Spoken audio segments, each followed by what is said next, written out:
warahmatullahi wabarakatuh.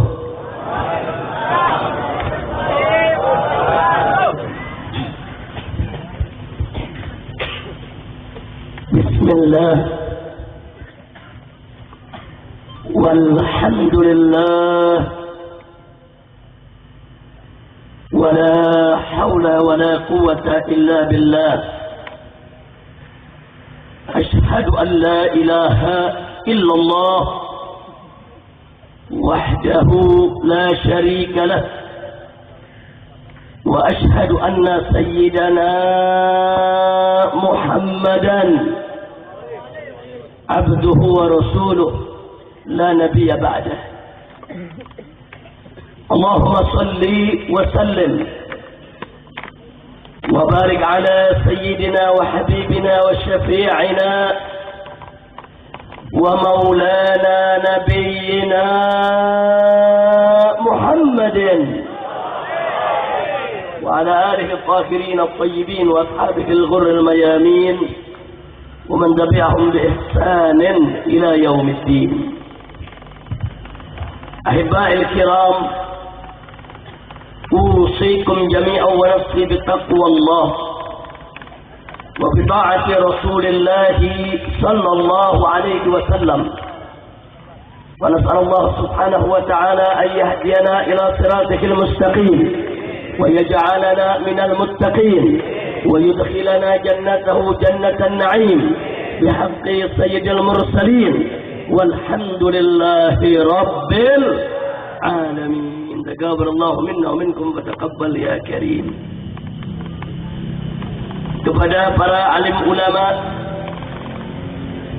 para kiai,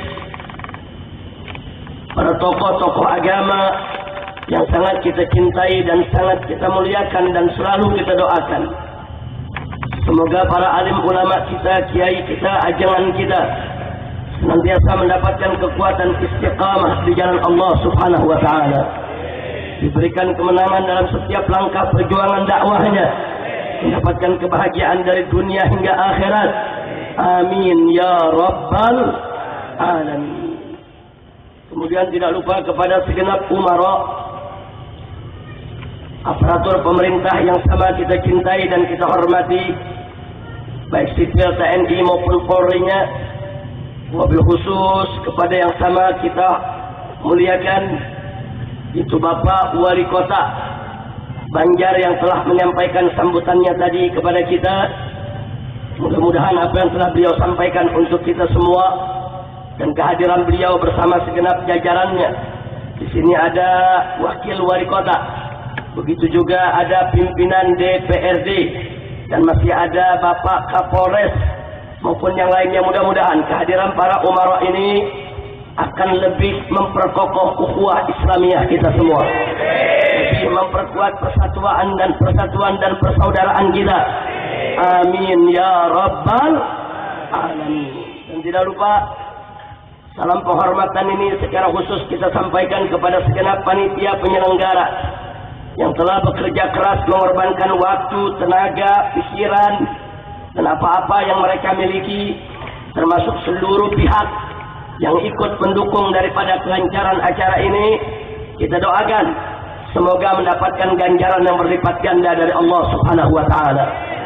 Dan teristimewa saya sampaikan salam penghormatan untuk segenap pengurus, aktivis maupun laskar daripada DPW FPI Kota Banjar yang pada malam hari ini telah menjadi wasilah bagi kita semua sehingga kita bisa kumpul di tempat ini.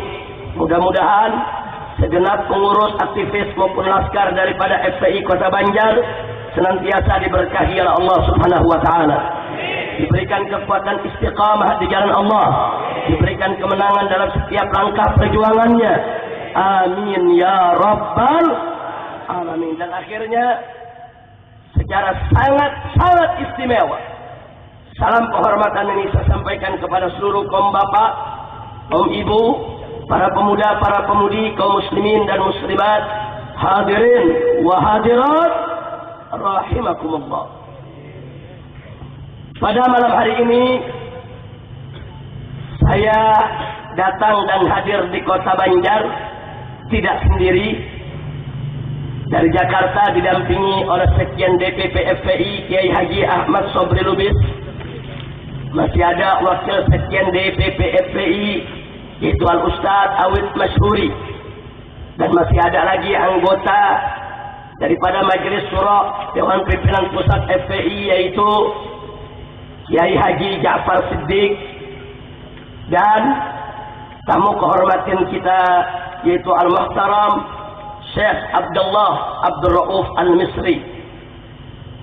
Dan dari Ciamis saya juga didampingi oleh pengurus-pengurus FPI Ciamis maupun Tasik. Di sini ada Kiai Haji Maksum Hasan, pimpinan atau pengasuh daripada Pondok Pesantren Miftahul Huda Al-Utsmaniyah di Cikole. Saya ucapkan terima kasih kepada semua yang telah mendampingi saya. Mudah-mudahan Allah Subhanahu wa taala melipat gandakan daripada ganjarannya, memberikan keberkahan dari dunia hingga akhirat. Amin ya rabbal alamin. Ahibail kiram, pada kesempatan malam hari ini saya sebagaimana tadi amanat daripada Syekh Abdullah agar orang-orang tua pandai-pandai menjaga anak. Kalau dalam satu hadis, atau kita mulai dengan ayat Al-Quran dulu dalam surat An-Nisa, Wallahu subhanahu wa ta'ala qala وَلْيَخْشَى الَّذِينَ لَوْ تَرَكُوا مِنْ خَلْفِهِمْ ذُرِّيَّةً ضِعَافًا خَافُوا عَلَيْهِمْ فَلْيَتَّقُوا اللَّهَ وَقُولُوا قَوْلًا سَدِيدًا. Sadaqallahul azim. Luar biasa amanat Allah dalam ayat ini, saudara. Tegas Allah menyatakan, hendaknya merasa takut. Siapa yang harus merasa takut? Mereka-mereka yang sekiranya meninggalkan di belakang mereka keturunan-keturunan yang lemah, anak cucu yang tidak berkualitas, generasi yang tidak bermutu. Khafu alaihim, yang dikhawatirkan yaitu atas keselamatan daripada hidup mereka semua. Falyattaqullah, hendaklah mereka itu semua bertakwa kepada Allah. Wa qulu qawlan sadida, dan hendaknya senantiasa mengucapkan kata-kata yang benar, kata-kata yang lurus, kata-kata yang jujur sesuai dengan keimanannya kepada Allah Subhanahu wa ta'ala. Jadi isi kandungannya saja yang ingin saya tarik dari ayat tadi, bahwa ayat tadi memberikan amanat kepada setiap orang yang beriman agar betul-betul menjaga dengan baik semua anak keturunannya.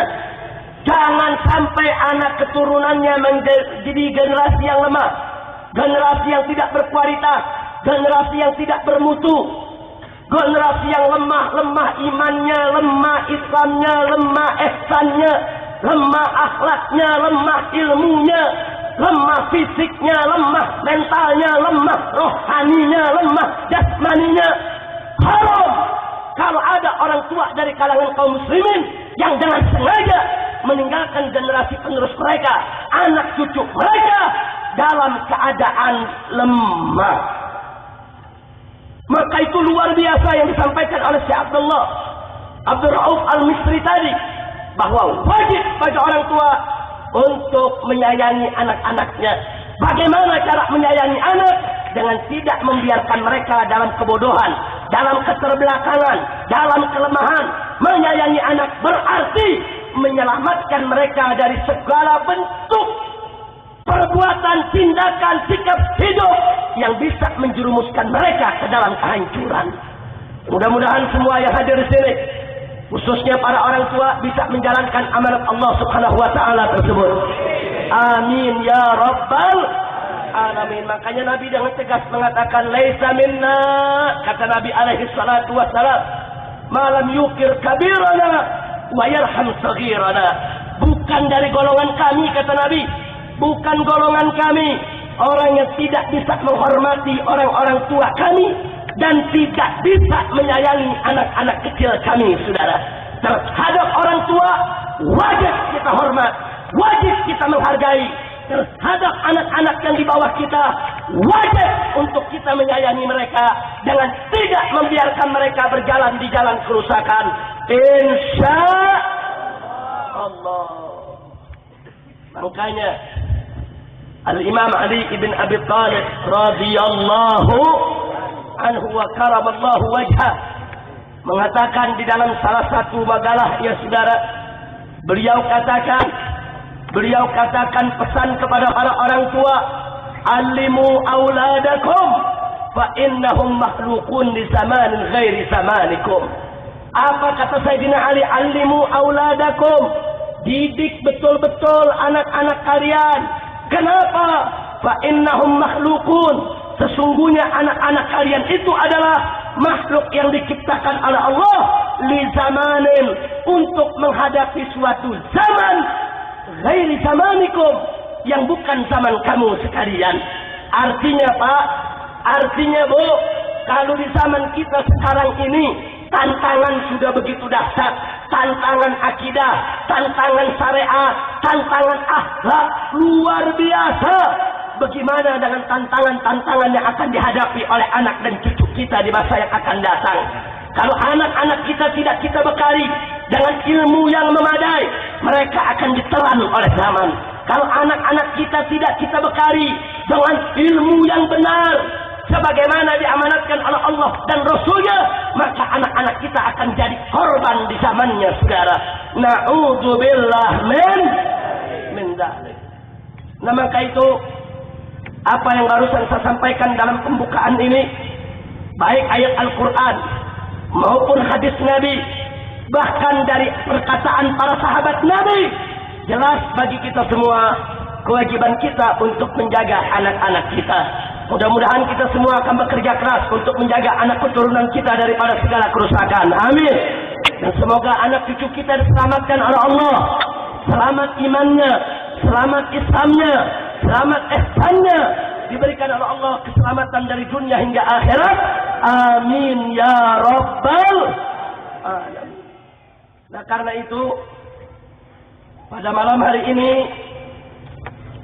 saya selaku ustaz, selaku guru agama, merasa berkewajiban untuk menyampaikan kepada anak-anak muda yang hadir di tempat ini, sebagai anak-anak saya sendiri yang saya cintai dan sayangi, yang saya tidak akan pernah biarkan mereka untuk tersesat jalan atau menjadi korban zaman. Maka itu saya ingin informasikan Pak, Bu, kalau barusan tadi dibawakan satu hadis oleh Syekh Abdullah Abdul Rauf Al-Misri, di mana Nabi mengatakan dengan tegas, beliau mengatakan dalam satu hadis, saya bawakan riwayat yang lain yang serupa dengan yang dibaca oleh Syekh kita tadi, di mana Nabi mengatakan, badiru bil a'malis salihah satakunu fitanan. Kata Nabi apa? Badiru bil a'malis salihah. Umat Islam, bersegeralah kamu untuk melakukan berbagai macam amal saleh. Kenapa? Satakunu fitan. Karena sebentar lagi akan datang zaman yang penuh dengan fitnah. Saking penuh fitnah, Kaqita'il lailil muzlim, kata Nabi alaihi salatu wassalam, fitnah tersebut bagaikan bagian malam yang gelap gulita, saudara. Saking dahsyatnya fitnah, tantangan keimanan, godaan akidah yang siap merusak, merampok iman kaum muslimin. Fitnah itu begitu hebat, bagaikan malam yang gelap gulita, saudara. Kalau kita berada di malam yang gelap gulita tanpa sedikit pun cahaya, kita tidak bisa membedakan mana putih dan mana hitam. Bahkan kita tidak tahu mana jalan yang harus kita tempuh. Berapa banyak orang yang terjatuh dalam kegelapan, berapa banyak orang yang tersesat jalan di dalam kegelapan, berapa banyak orang yang tidak tahu harus apa yang dilakukannya dalam kegelapan, ibadallah. Kalau sudah begitu, kata Nabi, saudara, yusbihur rajulu mu'minan wa yumsi kafiran wa yumsi mu'minan wa yusbihu kafiran. Akan terjadi seseorang di pagi hari dia masih mukmin, di malam hari petang hari dia sudah kafir. Atau sebaliknya, ada yang di malam hari dia masih mukmin, begitu masuk pagi hari dia sudah kafir, saudara. Artinya apa? Nabi menginformasikan kepada kita, tantangan keimanan akan berlangsung selama 24 jam. Upaya-upaya merusak akidah, upaya-upaya menghancurkan iman akan berlangsung 24 jam. Mungkin hadis ini dulu di zaman Nabi, saudara, tidak dipahami secara meluas sebagaimana di zaman ini. Kenapa? Karena di zaman Nabi listrik belum ada, internet belum ada, televisi, koran, majalah belum ada. Mungkin orang akan berpikir, oh malam mukmin pagi kafir. Entah mimpi apa yang membuat dia jadi kafir, saudara. Tapi zaman sekarang terbukti, malam mukmin pagi kafir, bukan mimpi yang membuatnya menjadi kafir. Tapi tantangan keimanan di rumah setiap orang Islam berlangsung selama 24 jam. Lewat acara-acara televisi yang berlangsung selama 24 jam. Acara-acara radio yang berlangsung selama 24 jam. Belum lagi internet yang dibuka dengan berbagai macam kerusakannya 24 jam masuk rumah setiap orang Islam, saudara. Belum barang cetakannya dan lain sebagainya. Ya, malam orang beriman, pagi dia bisa kafir. Kenapa? Karena sarana-sarana komunikasi, teknologi, informasi tersebut kalau sudah disalahgunakan, dia bisa menghancurkan iman siapa saja. Ibadallah. Sadaqan Nabi sallallahu alaihi wasallam. Betul, tepat yang sudah disampaikan oleh Nabi kita tercinta Sayyiduna Muhammad sallallahu alaihi wasallam. Jadi Nabi udah kasih tahu tuh Pak, Bu ya. Akan datang nanti satu zaman. Akan datang nanti satu zaman.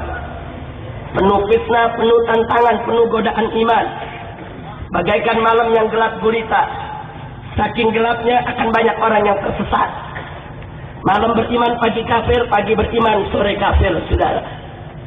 Bahkan sampai-sampai Nabi mengatakan di zaman itu, fal mutamassiku bidinihi yauma idzin al-qabidi 'alal jamr. Kata Nabi alaihi salatu wassalam, dan orang yang berpegang teguh kepada agama di zaman yang penuh fitnah tersebut bagaikan menggenggam bara api, saudara. Bagaikan menggenggam bara api. Pak, Bu, kalau bara api kita genggam dengan tangan, tangan akan terbakar. Pedih, perih, sakit, terluka, saudara. Nabi sudah kasih tahu sejak 14 abad yang lalu. Akan datang zaman yang penuh fitnah. Kalau kita berpegang teguh kepada agama di zaman itu, saudara, bagaikan menggenggam bara api. Kita akan sakit, kita akan terluka, kita akan pedih, kita akan perih di zaman sekarang inilah, sebagaimana yang diberitakan oleh Nabi semenjak 14 abad yang lalu, saudara. Coba lihat sekarang, berapa banyak pejuang-pejuang Islam yang menyuarakan kebenaran, yang menyuarakan yang hak. Mereka difitnah, mereka dituduh, mereka dipenjarakan, mereka dibunuh karakternya. Tidak sampai di situ, saudara, mereka dihancurkan semua segala bentuk perjuangan dakwahnya. Ya, sakit memang, terluka memang, menderita memang, tapi itulah resiko perjuangan di zaman yang penuh fitnah yang sudah disampaikan oleh Nabi semenjak 14 abad yang lalu. Sadaqan Nabi sallallahu alaihi wasallam. Jadi kabar dari Nabi benar tidak? Kabar dari Nabi benar tidak? Kabar dari Nabi benar tidak? Takbir! Alhamdulillah. Nah, karena itu pada malam hari ini saya ingin menginformasikan kepada anak-anak muda khususnya dan umumnya kepada semua. Di zaman sekarang ini musuh-musuh Islam sedang menyebar 4 virus akidah yang mematikan. Bukan mematikan nyawa, mematikan iman. 4 virus. Yang masing-masing virus menimbulkan penyakit. Penyakit iman, penyakit akidah. Ada virus HIV. Penyakitnya namanya AIDS. AIDS itu nama penyakit. Nama virusnya HIV. Jadi ada nama virus, ada nama penyakit. Nah sekarang, mari sama-sama malam hari ini kita berkenalan dengan 4 macam virus akidah yang bisa mematikan iman kaum muslimin. Karena 4 virus akidah ini akan mengantarkan kepada 4 macam penyakit akidah, saudara. Loh kenapa ini harus dipaparkan? Kalau kita sudah kenal virusnya, kita tahu bahayanya. Kalau kita tahu virusnya, kita tahu penyakitnya. Kalau kita sudah tahu penyakitnya, insya Allah dengan mudah kita bisa cari obatnya. Tahu virus, tahu penyakit, kita dengan mudah bisa cari obatnya, saudara. Dan kita bisa melakukan imunisasi dini sebelum kita terkena virus-virus tersebut. Nah kita sama tanya semua yang ada di sini, mau tahu tidak virusnya? Oh. Betul? Oh. Siap mendengar? Ya. Siap ngaji malam ini? Ya. Siap sampai subuh? Ya. Ente sampai subuh, anda pulang. Masya Allah. Baik, mudah-mudahan sampai subuh, tidak panjang. Singkat tapi penting. Insya Allah. Baik, saudara. Perhatikan baik-baik. Pertama, ada virus yang namanya relativisme. Tahu relativisme? Tahu? Tahu Sumedang. Insya Allah. Nah malam ini kita jelaskan biar masyarakat di daerah paham. Jadi kalau virus ini nanti dibawa sama orang kota dari Jakarta ke Banjar, orang Banjar tahu kalau itu adalah virus, saudara. Kalau orang Banjar tidak tahu itu virus, nanti kalau ada orang dari Jakarta bicara relativisme, orang Banjar telan terima.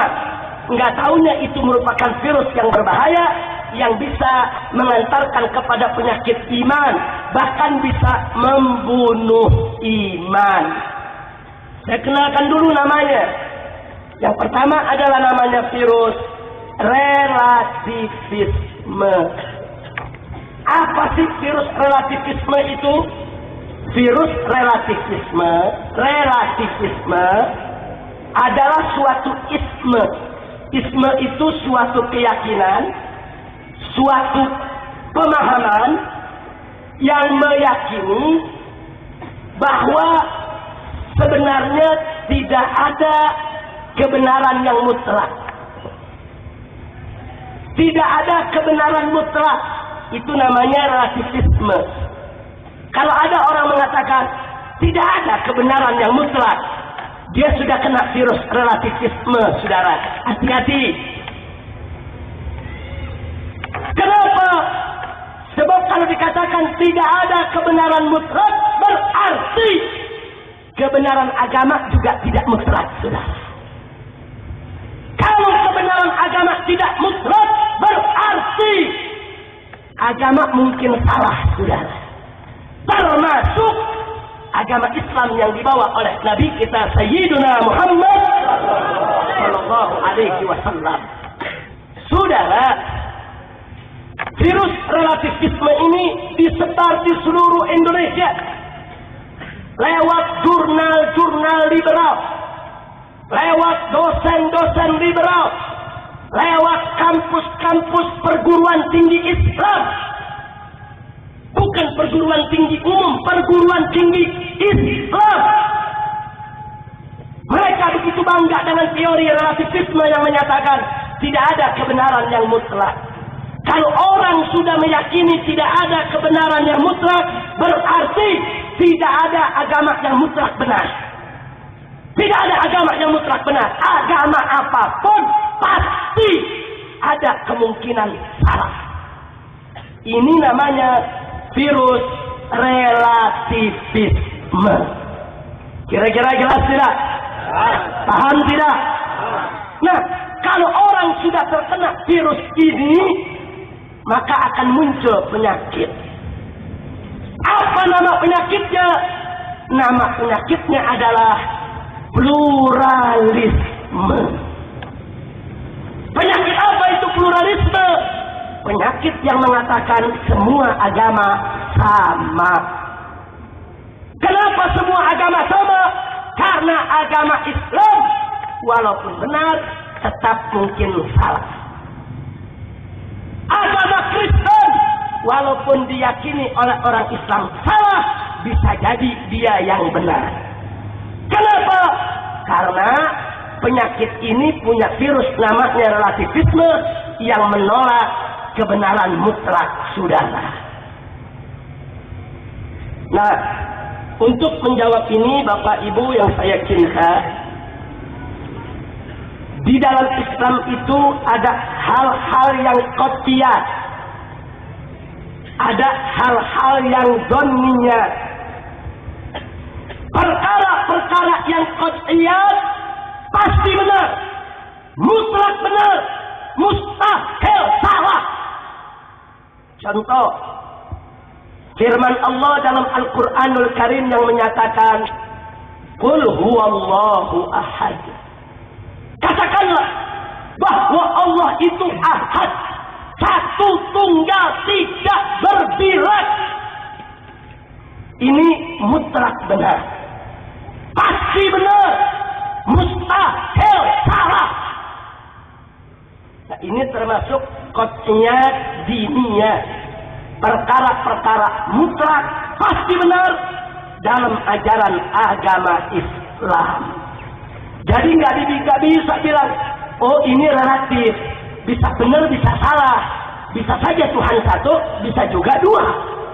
Jangan-jangan Tuhan ada 100. Ini yang namanya teori relativisme.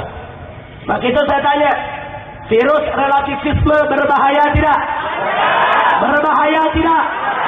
Menimbulkan penyakit pluralisme yang mengatakan semua agama ini penyakit, sesat tidak? Sesat tidak?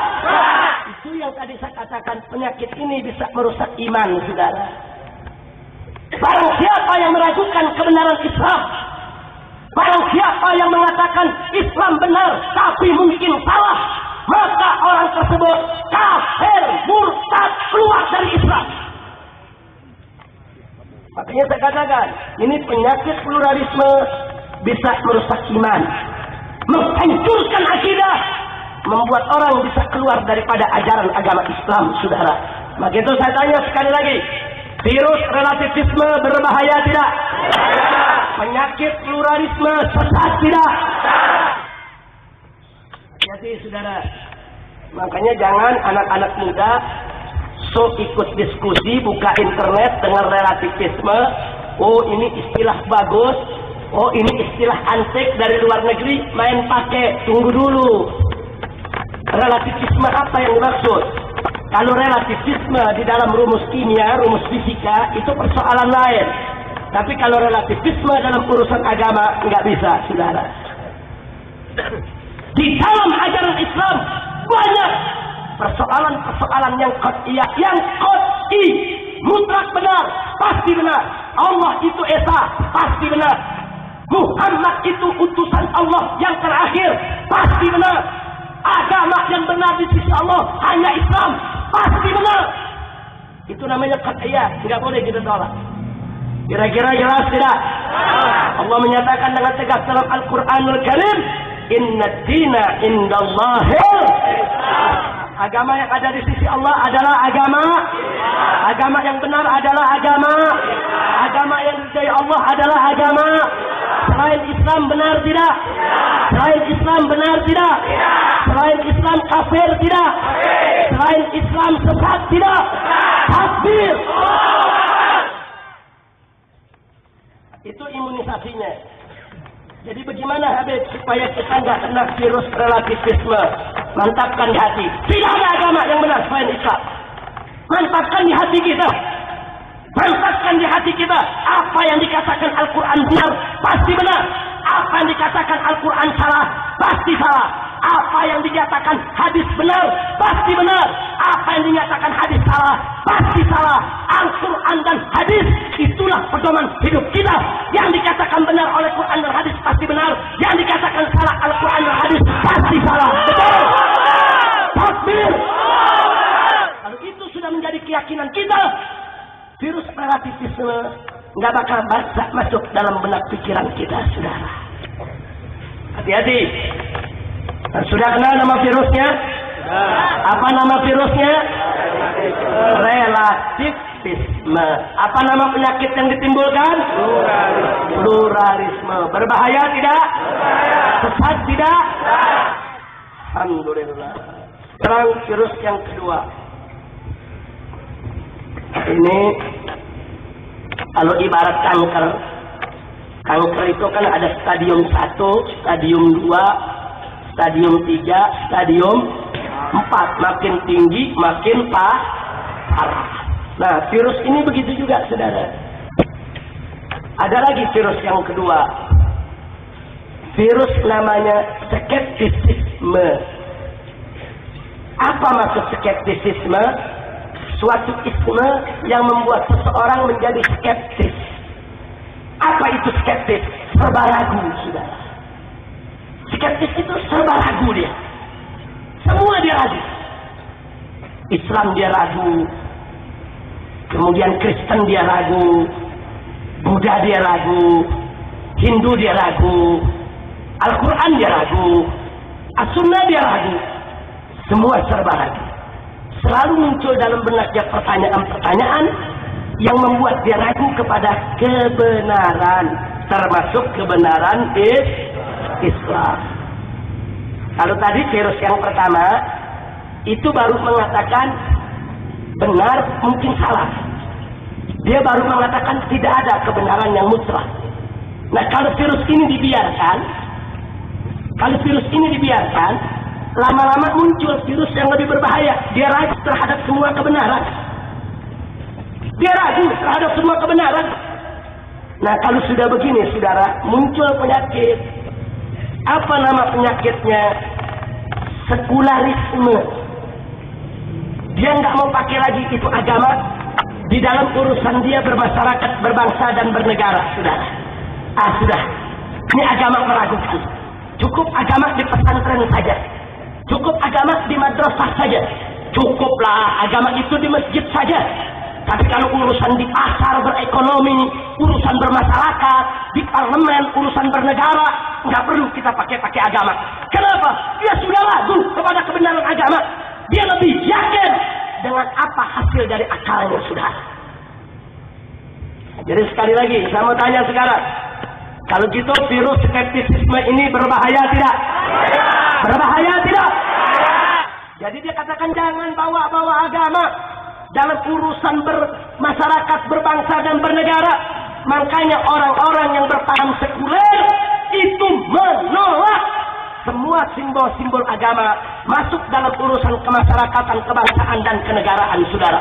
Makanya Anda lihat di negara-negara sekuler, walaupun penduduknya mayoritas Islam, saudara, kalau dia sudah sekuler sejati, simbol agama nggak boleh dikaitkan dengan negara. Pegawai negeri yang perempuan tidak boleh pakai jilbab. Kenapa? Karena jilbab adalah simbol agama. Pejabat kalau pidato nggak boleh pakai assalamualaikum. Kenapa? Menurut mereka assalamualaikum adalah simbol agama. Di istana negara, di istana pemerintahan tidak boleh ada peringatan-peringatan agama. Kenapa? Karena semua itu adalah simbol agama. Di dalam perundang-undangan, di dalam semua peraturan tidak boleh ada nafas syariat. Kenapa? Karena syariat adalah bagian daripada simbol agama. Jadi guru di sekolah pemerintah tidak boleh yang lelaki pakai peci yang berlambangkan Islam atau perempuan pakai jilbab yang berlambangkan Islam. Tidak boleh. Semua simbol-simbol Islam cukup di masjid saja, cukup di pesantren saja, cukup di madrasah saja. Tidak boleh keluar dari itu semua. Nah, sekarang saya tanya, ini paham-paham semacam ini bahaya tidak? Bahaya tidak? Sesat tidak? Masya Allah. Jadi biar kita tahu mana virusnya, mana penyakitnya, saudara. Nah, bagaimana ngobatinnya? Cara ngobatinnya, saudara, yakinilah di jiwa kita bahwa Islam itu sempurna. Allah sudah nyatakan dalam Al-Quranul Karim, faqala ta'ala, al-yawma akmaltu lakum dinakum. Hari ini, wahai Nabi, kata Allah, aku sudah sempurnakan bagimu agamamu. Ini jaminan dari Allah bahwa agama Islam yang dibawa oleh Nabi, Allah sudah sempurnakan. Al-yauma, hari ini, akmaltu lakum, aku telah sempurnakan bagi kamu dinakum, agamamu. Ya Allah. Karenanya Islam sempurna. Kita cari aturan itu di sektor mana saja. Dalam Al-Quran sudah lengkap, sudah.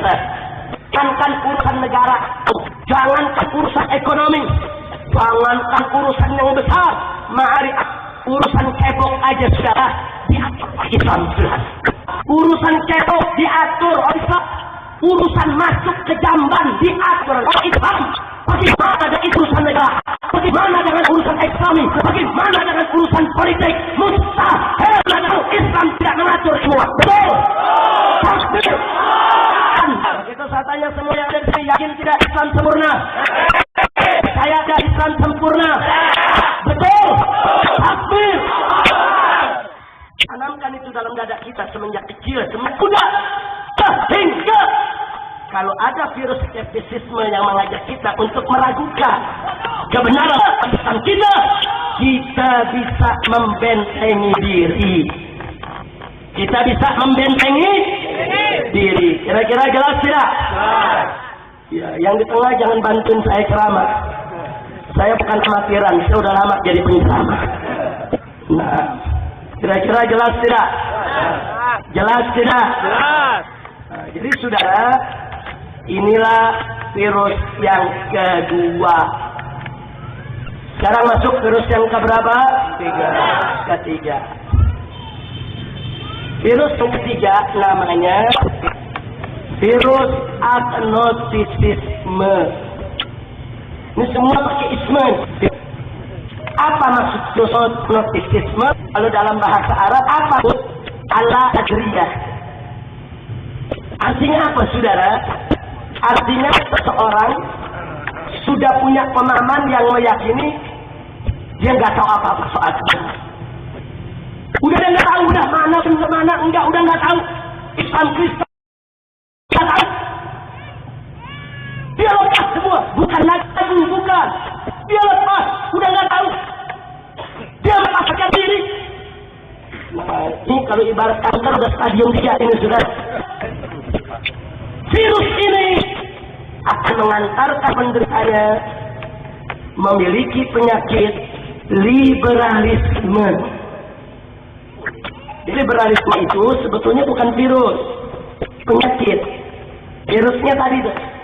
Di dalam diri seorang liberalisme pasti ada virus relativisme, ada virus skeptisisme, ada virus agnostisisme.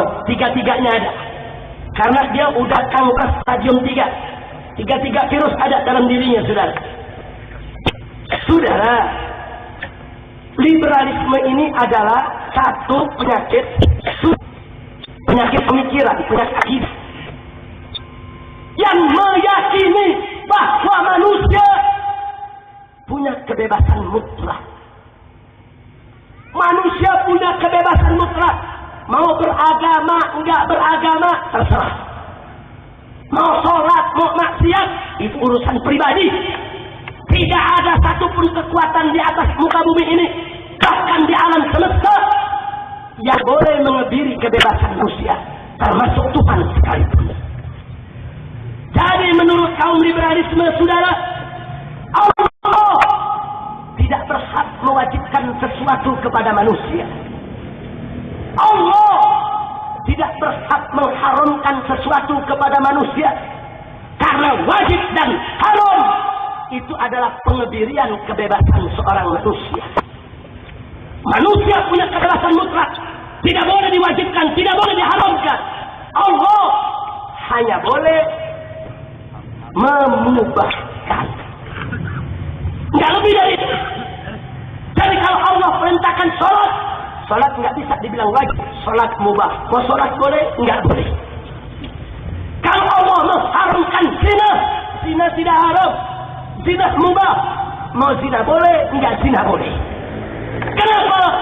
Karena mereka punya prinsip inti ajarannya adalah manusia memiliki kebebasan mutlak. Jadi kalau ada masjid di sampingnya bertetangga dengan tempat maksiat, tempat perzinahan, bagi kelompok liberal nggak apa-apa, yang penting tidak saling mengganggu. Yang sholat, yang ngenjot. Ya Allah, saya mau tanya, virus ini berbahaya tidak? Berbahaya tidak? Terus penyakitnya sesat tidak? Kafir tidak? Bahaya tidak? Takbir. Masya Allah. Nah, ciri orang yang sudah kena virus ini, dikit-dikit kalau ngomong hak asasi manusia. Hak asasi manusia. Hak asasi manusia. Nah, kalau ada yang ngomong hak asasi manusia dulu, kita tunggu, ini kenapa virus ini? Ini udah stadium 3 ini. Kira-kira jelas tidak? Jelas. Mestinya kalau kita jadi hamba Allah yang soleh, sebelum bicara hak asasi manusia, bicara dulu kewajiban asasi manusia. Sebetulnya kita tidak punya hak kita Allah yang kasih kok. Kita tidak punya hak apapun terhadap Allah. Baca ilmu akidah, pelajari ilmu akidah. Kita tidak punya hak apapun terhadap Allah. Allah yang menciptakan kita, Allah yang punya hak terhadap diri kita. Yang kita miliki bukan hak asasi manusia, tapi kewajiban asasi manusia. Apa kewajiban asasi manusia? Allah nyatakan dalam Al-Quranul Karim, Qala ta'ala, "Wa ma khalaqtul jinna wal insa illa liya'budun." Tegas Allah nyatakan, tidaklah aku ciptakan jin dan manusia kecuali untuk beribadah kepadaku, untuk menyembahku. Itu kewajiban asasi manusia. Manusia manapun yang dilahirkan ke atas muka bumi wajib menyembah Allah. Yang muslim, yang kafir, mereka semua wajib beriman kepada Allah, wajib tunduk kepada aturan Allah, wajib menyembah Allah, wajib beribadah kepada Allah. Itu kewajiban asasi manusia. Kira-kira jelas tidak? Menjalankan segala perintah Allah, meninggalkan segala larangan Allah hanya untuk mencari ridha Allah. Itulah kewajiban asasi manusia. Jadi jangan melulu kita bicara hak asasi manusia. Hak asasi manusia, salah lu ngomongnya. Hak dibicarakan kewajiban, dia lupa, saudara. Kurang ajar tidak? Kalau Anda selalu bicara hak, tak mau bicara kewajiban, kurang ajar tidak? Enggak bisa. Ada hak, ada kewajiban. Bicara kewajiban dulu dong. Bicara kewajiban, apa kewajiban kita terhadap Allah? Nah, jadi kalau kita diri berat, dia nggak pernah bicara kewajiban. Enggak, dia nggak pernah bicara kewajiban asasi manusia. Yang dibicarakan hanya hak asasi manusia. Boleh kita bicara hak asasi manusia, boleh, tapi dahulukan dulu bicara tentang kewajiban asasi manusia. Jadi zina itu bukan hak asasi manusia, bukan. Maksiat bukan hak asasi manusia. Manusia tidak punya hak untuk berzina, tidak punya hak untuk berjudi, tidak punya hak untuk maksiat, tidak. Tapi manusia punya kewajiban untuk tidak bermaksiat kepada Allah. Betul? Betul. Yakin tidak? Yakin. Percaya tidak? Ya. Tanamkan itu dalam jiwa. Dan sudah tertanam, insya Allah, virus agnostisisme tidak akan dalam pikiran kita. Penyakit liberalisme tidak akan terjangkit dalam pikiran kita. Insya Allah. Sampai di sini jelas? Jelas. Sekarang yang keempat. Ini kalau di universitas sudah semester 4 nih. Nah, sudah ada virus yang keempat. Virus apa gerangan saudara? Setelah tadi kita lihat yang dimulai virus relativisme, skeptisisme, kemudian agnostisisme, maka virus dari kanker akidah stadium 4 adalah ateisme.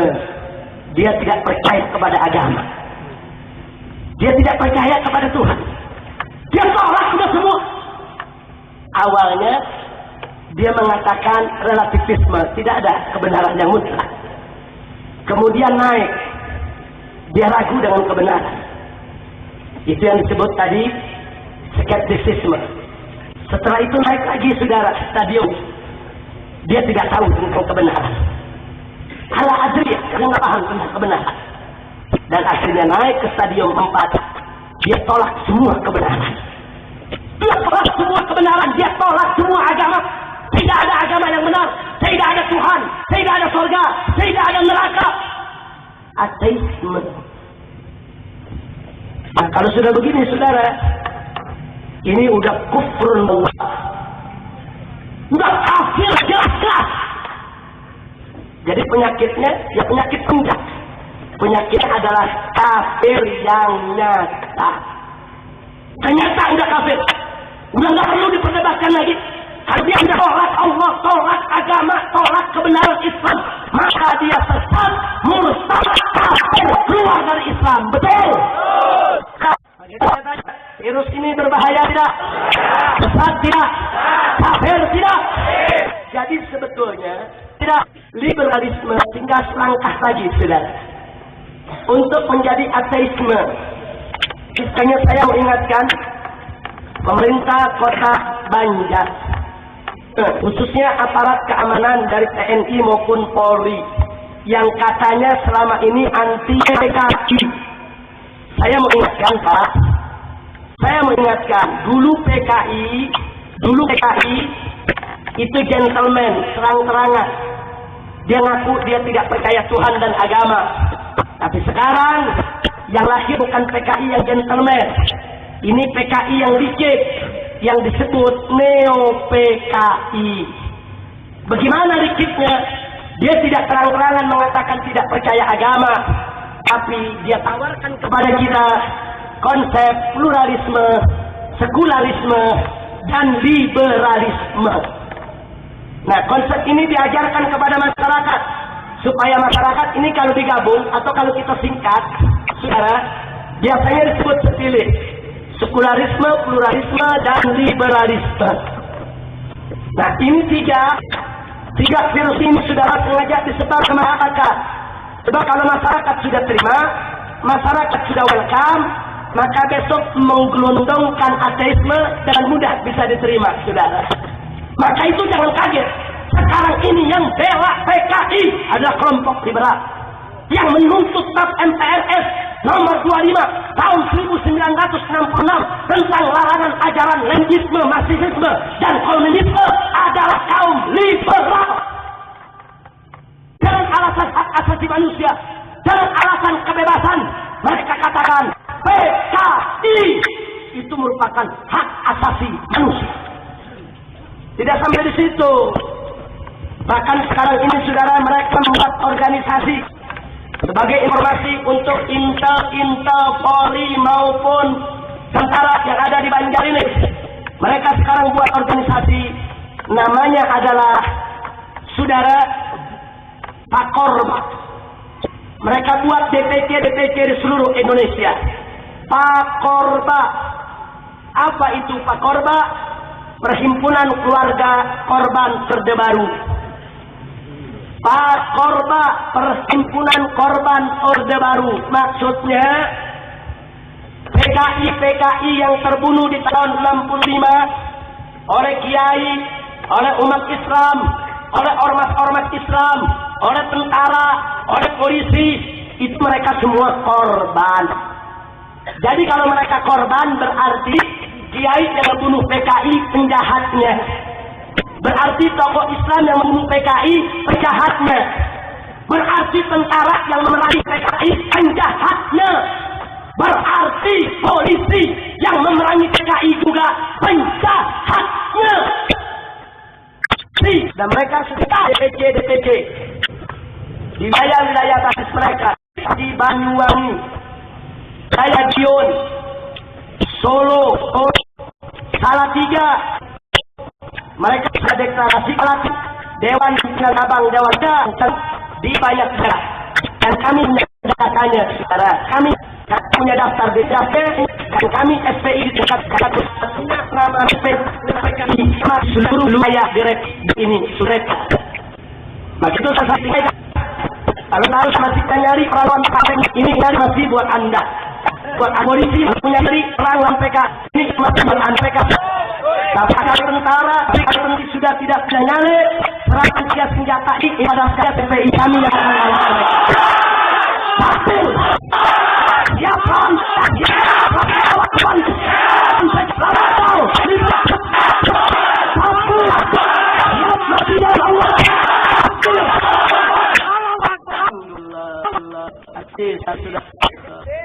daerah tangga sudah kami untuk DPK Pakorba daerah pengendara jauh dari sini ada.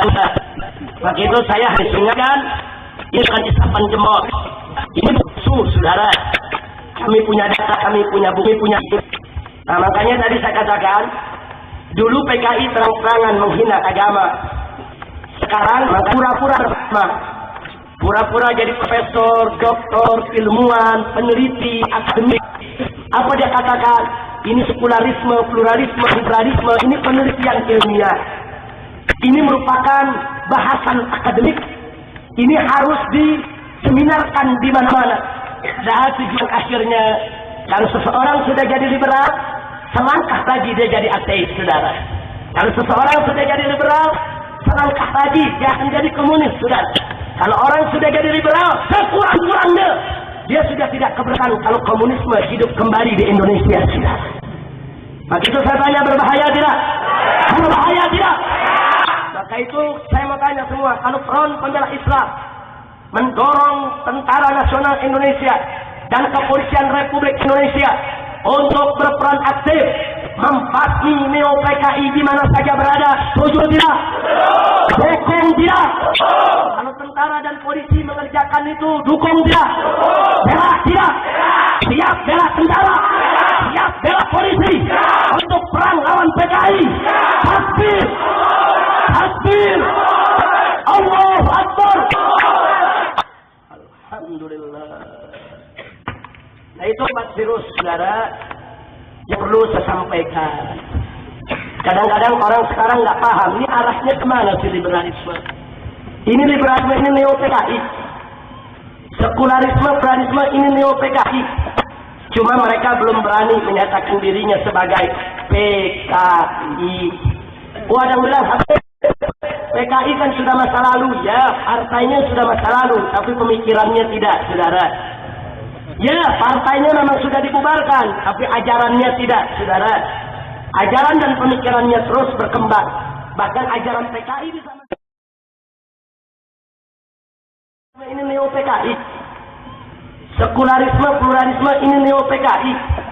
Cuma mereka belum berani menyatakan dirinya sebagai PKI. Oh, ada yang bilang, Habib, PKI kan sudah masa lalu, ya, partainya sudah masa lalu, tapi pemikirannya tidak, saudara. Ya, partainya memang sudah dibubarkan, tapi ajarannya tidak, saudara. Ajaran dan pemikirannya terus berkembang.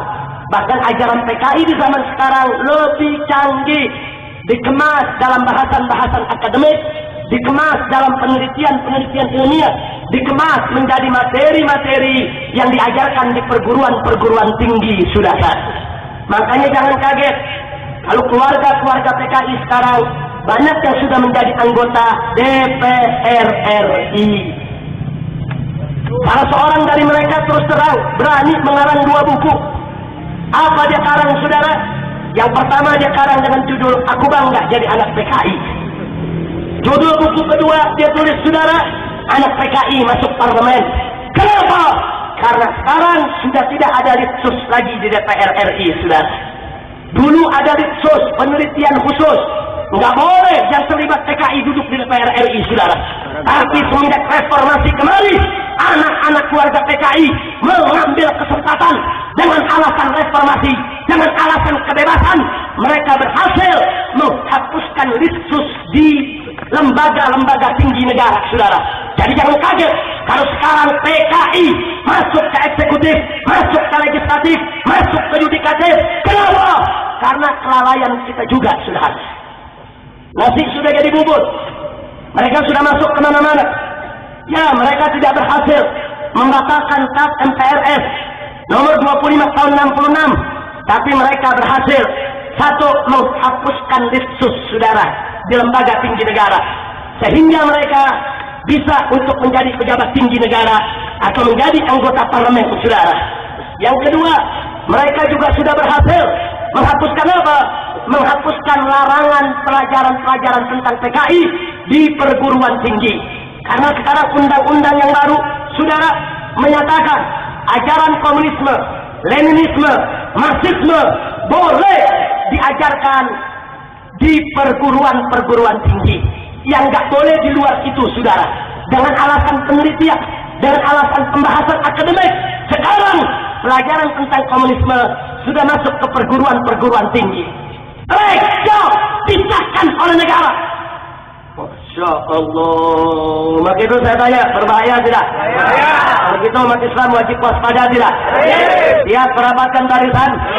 Siap waspada? Betul. Jadi kalau ke depan mereka coba-coba ambil negara untuk mem-PKI-kan Indonesia, siap jihad tidak? Siap lawan tidak? Siap lawan liberalisme? Siap lawan sekularisme? Siap lawan pluralisme? Siap lawan ateisme? Siap lawan PKI? Siap mati di jalan Allah? Takbir! Takbir! Allahu Akbar! Alhamdulillah. Saya kasih contoh satu saja malam ini. Bagaimana kaum liberal mengobok-obok Al-Quran. Bagaimana kaum liberal mengobok-obok Al-Quran. Saya kasih contoh satu saja, saudara.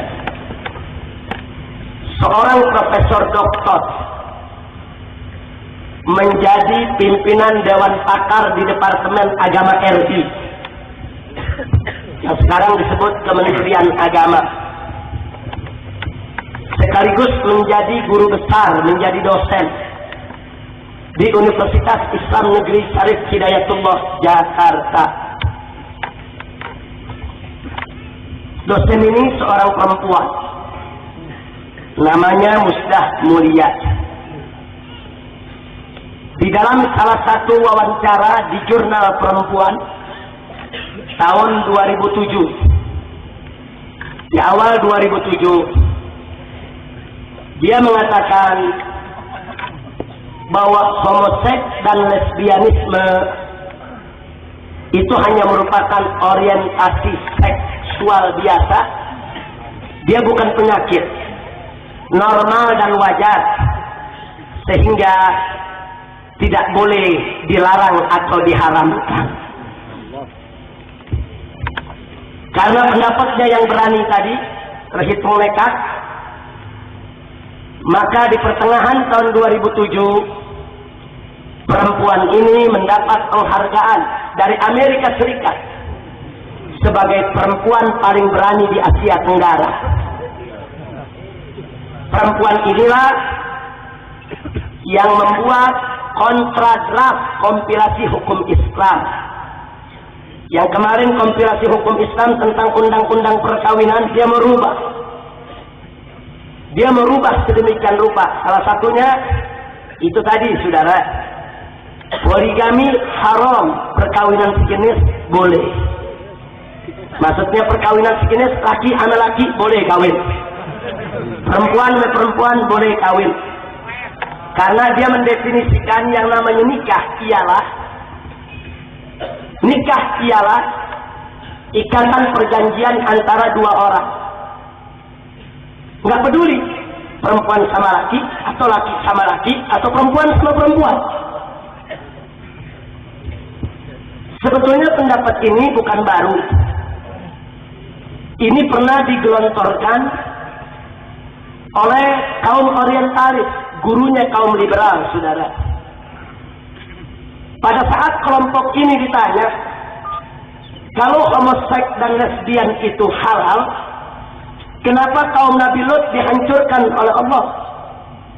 Kenapa ada hadis Nabi yang mengharamkan homo dan lesbi?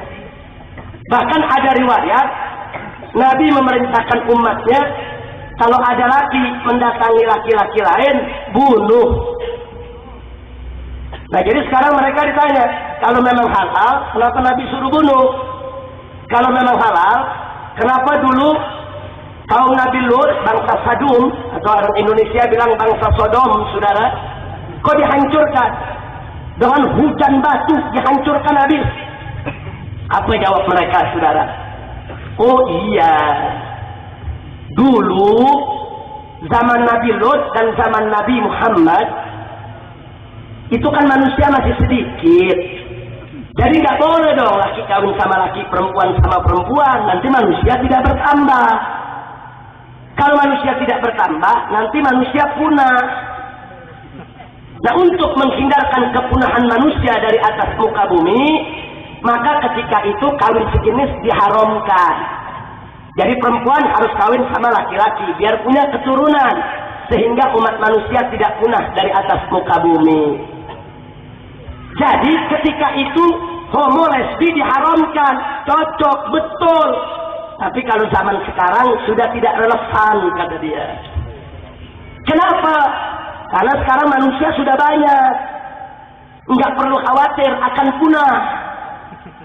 Bahkan dia katakan, dengan adanya homoseks dan lesbian itu, justru itu merupakan solusi bagi ledakan pertumbuhan penduduk yang besar. Bahkan homoseks dan lesbian itu lebih bagus untuk menjadi program andalan keluarga berencana. Jadi dengan homoseks dan lesbian, pemerintah nggak perlu repot, penduduk nggak bakal bertambah. Jadi nggak usah takut kelaparan. Jadi problem papan, problem sandang, problem pangan, problem lapangan kerja tidak ada. Justru di zaman ini homoseksual dan lesbianisme adalah solusi bagi problem-problem sosial yang ditimbulkan oleh ledakan pertumbuhan penduduk. Jadi kesimpulannya, di zaman sekarang sudah tidak relevan kalau homoseksual dan lesbianisme itu diharamkan. Masya Allah, la ilaha illallah, inna lillahi wa inna ilaihi raji'un. Ayo anak muda, saya mau tanya. Ini yang ngomong profesor, guru besar perguruan tinggi Islam, kepala Dewan Pakar Kementerian Agama, pakar Kementerian Agama, luar biasa. Saya mau tanya sama bapak-bapak kiai yang saya, lu jangan main potong aja, lu pikir kambing? Jangan, anak muda jangan bisanya cuma main bunuh, tusuk, potong, jangan. Tapi harus kita bisa jawab dengan ilmu. Ilmu dulu kita jawab. Sebab nanti kalau kita main potong dia ketawain, ya lu gak bisa jawab kan? Ternyata pendapat gue bener kan? Jangan, kita mesti punya jawaban. Mau dijawab? Mau dijawab? Kapan? Di jam berapa nih? Bagian. Oh, jangan sekarang deh, nanti aja. Nggak nanti aja. Biar ada diundang lagi gitu. Ya Allah, tinggal pesen aja sama Pak Wali Kota bikin acara. Insya Allah. Tapi baik, saya jawab singkat saja. Nanti kalau ada yang mau jawabannya panjang, jawaban ini sudah saya muat di tabloid Suara Islam tabloid Suara Islam yang dikeluarkan oleh Forum Umat Islam Pusat di Jakarta. Saya tulis 2 halaman lengkap dengan dalil. Saya kasih judul peternakan geng. Loh kok peternakan ya? Karena memang ternak. Allah mengatakan orang-orang kaya begini, ulaika kal an'am balhum adall. Makanya saya kasih judul tulisannya peternakan geng. Nah, kalau nggak ada yang dapat tulisan itu, hubungi saja pengurus FPI yang ada di wilayahnya, minta selebaran cetakan yang kemarin disebarkan di Mukernas FPI. Kemarin di Mukernas FPI seluruh peserta kita bagikan banyak selebaran, salah satunya adalah soal peternakan geng. Nah, saudara, singkat saja saya mau sampaikan. Pertama, bahwa ilah hukum dari pengharaman homo dan lesbi itu bukan karena penduduk masih sedikit, bukan. Tidak ada satupun dalil, satupun isyarat, satupun qarinah, baik dalam Al-Quran maupun hadis yang menunjukkan kalau sebab pengharaman daripada homoseks dan lesbian karena manusia masih sedikit. Tidak ada. Kita kalau bicara usul fikih, untuk tahu suatu hukum itu kenapa diharamkan, kenapa tidak, kita mesti mencari ilatnya. Selama ada ilat, hukum berlaku. Kalau ilat sudah tidak ada, hukum tidak berzina. Allah sudah nyatakan lengkap, bahkan dalam satu ayat Allah mengatakan mafarat setahun 1 kali, saudara. Kenapa?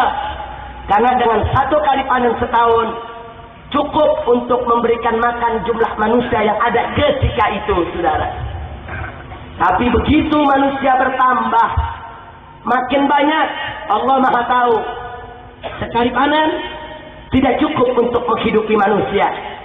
Allah berikan lagi ilmu kepada manusia, saudara. Dengan ilmu tersebut, manusia mampu panen 1 tahun 2 kali. Sehingga cukup untuk makan jumlah manusia yang ada ketika itu. Subhanallah. Begitu manusia berpuluh kali lipat jumlahnya, ternyata panen 2 kali masih belum cukup. Allah kasih lagi ilmu dengan teknologi pertanian intensif, saudara. Di mana 1 hektar sawah yang dulu hanya mampu panen 3-5 ton saja, saudara. Tapi dengan teknologi pertanian, 1 hektar sawah bisa panen antara 13-15 sampai 20 ton. Subhanallah. Padahal lahannya itu juga. Lahannya nggak nambah, saudara. Itu juga. Tapi hasilnya yang bertambah. Dari mana ilmunya? Allah. Allah. Nggak sampai di situ. Begitu manusia bertambah lagi, saudara, Allah kasih lagi ilmu kepada manusia. Ilmu teknologi enzim. Yang dulu bawang kecil-kecil, dengan enzim sekarang bawang yang segede kepala orang ada. Sebab Allah Maha tahu, kalau bawangnya masih kecil-kecil, nggak cukup untuk manusia sedunia, saudara. Coba kita lihat tomat gede-gede. Sekarang kita cari pepaya segede guling ada, saudara. Subhanallah. Siapa yang maha besar? Siapa yang maha kuasa? Siapa yang maha perkasa? Siapa yang menjamin rizki manusia? Takbir! Takbir! Takbir! Lalu soal kepadatan penduduk, bagaimana papannya tempat tinggal? Nggak usah khawatir. Dengan manusia makin banyak, nggak usah khawatir nggak dapat tempat, saudara. Jangankan di desa, di kota, saudara, di kota semakin hari manusia makin padat. Lalu bagaimana tempat tinggalnya? Allah kasih ilmu. Waktu manusia masih sedikit, di suatu zaman dulu, manusia cuma bisa bikin rumah 1 lantai, saudara. Begitu manusia bertambah, Allah kasih ilmu. Bisa bikin rumah 2 lantai. Begitu bertambah lagi, Allah kasih ilmu. Bisa bikin rumah 3 lantai. Begitu manusia berlipat-lipat seperti zaman sekarang, apalagi di kota-kota besar, Allah kasih ilmu, saudara. Yang dulu satu kelurahan butuh tanah lahan 10 hektar, sekarang satu kelurahan di Jakarta cukup 2-3 apartemen saja. Satu apartemen berpuluh-puluh tingkat, 2-3 apartemen ratusan tingkat, ratusan unit, ratusan keluarga tinggal, puluhan ribu nyawa dalam satu apartemen. Satu kelurahan cuma satu apartemen. Subhanallah. Makanya lihat, pemerintah sering mengatakan ayo ikut KB, cukup 2 anak saja supaya kita nggak kelaparan, supaya rumah nggak kurang. Bohong. Loh, saya bisa buktikan kok. Kenapa? Kalau memang pemerintah takut kita tidak punya pertanian, kalau memang benar pemerintah takut kita nggak punya rumah, kenapa lapangan golf digede-gedein? Betul? Betul? Itu lapangan golf digede-gedein berarti kan lahan pertanian berkurang. Betul? Berarti perkebunan berkurang. Betul? Tapi pemerintah nggak takut. Kenapa? Karena sudah ada teknologi pertanian. 1 hektar dulu 3 ton, sekarang 20 ton, saudara. Makanya pemerintah nggak takut untuk bangun lapangan golf gede-gedean di mana-mana. Nah, jadi jangan ngebohongin rakyat dong. Mau ajak KB aja, tapi nggak usah ngebohongin rakyat. Betul? Betul? Rakyat pakai ditakut-takutin, ikut KB cukup 2 anak saja daripada nanti kelaparan. Parah lo pemilihan. Emang lu yang kasih rezeki, Allah yang jamin rezeki kita. Betul? Betul? Jadi saya tidak mengganggu program pemerintah, tidak. Pemerintah punya program ngajak rakyat punya anak 2, silakan, itu urusan pemerintah. Yang penting 1, jangan ada pemaksaan. Betul? Kedua, tidak boleh ada penipuan. Betul? Ngebohong nipu tidak? Ngebohong nipu tidak? Bikin program yang sehat, jangan pakai nipu. Dipikir rakyat bodoh apa semua? Baik, sekarang saya tanya, kalau begitu saudara, problem-problem sosial yang dimunculkan akibat ledakan pertumbuhan penduduk sudah disiapkan belum oleh Allah? Sudah belum? Apa perlu kita khawatir? Apa perlu kita takut? Takbir. Jadi kalau begitu saudara, solusi untuk mengatasi problem ledakan penduduk, homo bukan? Lesbi bukan? Bukan. Cuman orang bodoh yang ngomong begitu, saudara. Homoseksual dan lesbianisme bisa menjadi program andalan keluarga berencana. Homoseksual dan lesbianisme adalah merupakan solusi sosial bagi problem ledakan pertumbuhan penduduk. Para lo menyan. Ya Allah, kira-kira saya sampaikan begini jelas tidak? Sudah bisa jawab? Sudah bisa jawab? Jadi homoseksual dan lesbianisme solusi bukan? Solusi bukan? Halal atau haram? Halal atau haram? Alhamdulillah. Sekarang saya mau tanya, kalau ada orang Islam, profesor, doktor, terang-terangan, yang haram dihalalkan, yang halal diharamkan, sesat tidak? Sesat tidak? Ini bahaya liberalisme, saudara. Nah ini, di bulan Ramadan yang lalu, saya bersama-sama dengan beberapa tokoh Islam di Jakarta, dari berbagai macam ormas Islam, menghadap ke Bapak Menteri Agama. Kami di hadapan Menteri Agama, pertama kami berikan bukti-bukti pelanggaran Ahmadiyah terhadap SKB 3 menteri di seluruh Indonesia. Jadi kami bukan fitnah, kami bukan bohong. Ini pelanggarannya. Mereka cetak buku, mereka cetak selebaran, mereka buat kegiatan. Ini bukti-bukti visualnya, rekaman video yang kami buat. Bagaimana mereka bikin kegiatan, mereka bikin pengajian, dan seterusnya dan seterusnya. Itu kami sampaikan ke Menteri Agama. Ini sudah pelanggaran. Aturannya, kalau SKB 3 menteri dalam 1 tahun tidak efektif dan terus-menerus dilanggar, maka Menteri Agama sudah sepatutnya merekomendasikan ke Presiden untuk segera menerbitkan keputusan Presiden untuk pembubaran Ahmadiyah. Setuju? Menteri Agama setuju untuk itu.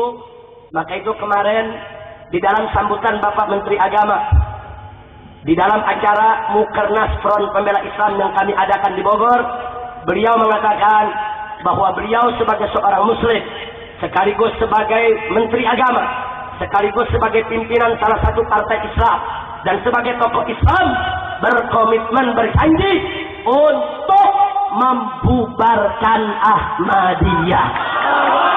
Takbir! Takbir! Takbir!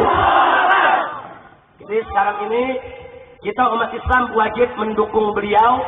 Jangan sampai beliau ini dijegal untuk membubarkan Ahmadiyah. Betul? Nah sekarang ini tokoh-tokoh liberal ini sedang berupaya menghadap presiden supaya Menteri Agama dicopot, supaya Menteri Agama diberhentikan. Sebab mereka khawatir kalau Menteri Agama ini dibiarkan, nanti Ahmadiyah yang selama ini dilindungi oleh liberal ini bisa dibubarkan, saudara. Nah maka itu kita berdoa, mudah-mudahan usaha beliau berhasil. Amin. Sebab yang berhak membubarkan bukan Menteri Agama, tapi Presiden.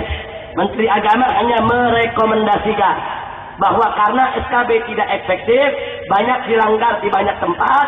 Ini bukti pelanggarannya sesuai amanat Perpres nomor 1 tahun 1965. Manakala peringatan tidak diindahkan, maka harus diberikan sanksi administratif berupa pembubaran. Yang dimana kalau pembubaran sudah dilakukan, andai kata mereka masih tetap melanggar juga, baru ada sanksi pidana sesuai KUHP pasal 156A tentang penistaan agama. Baru setelah itu polisi bisa kerja. Kalau sekarang polisi belum bisa kerja. Makanya kalau umat Islam lagi ribut sama Ahmadiyah, umat Islam dulu yang digebukin polisi. Betul? Betul? Karena polisi juga bingung mau kerja bagaimana. Wah, undang-undang yang nggak jelas, di SKB nggak ada sanksi. Sama gitu bapak-bapak polisi tenang saja. Kita lagi mengupayakan supaya ke depan ada sanksinya, biar polisi bisa tangkap mereka-mereka yang coba-coba untuk melanggar daripada peraturan yang ada. Insya Allah. Mudah-mudahan. Kira-kira dukung tidak?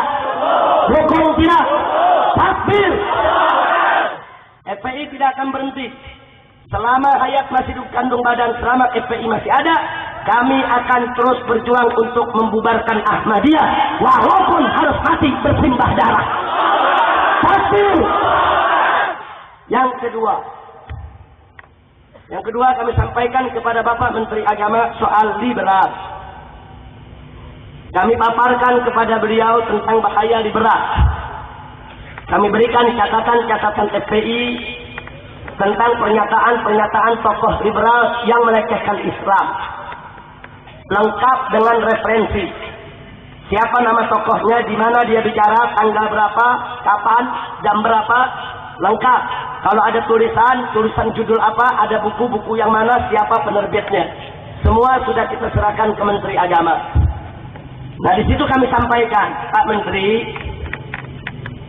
kami risau. Dan ironis betul menurut kami. Kami berikan komparasi perbandingan. Kami katakan kepada Pak Menteri, orang mau jadi pejabat tinggi itu harus ikut pendidikan di Lemhanas, Lembaga Ketahanan Nasional.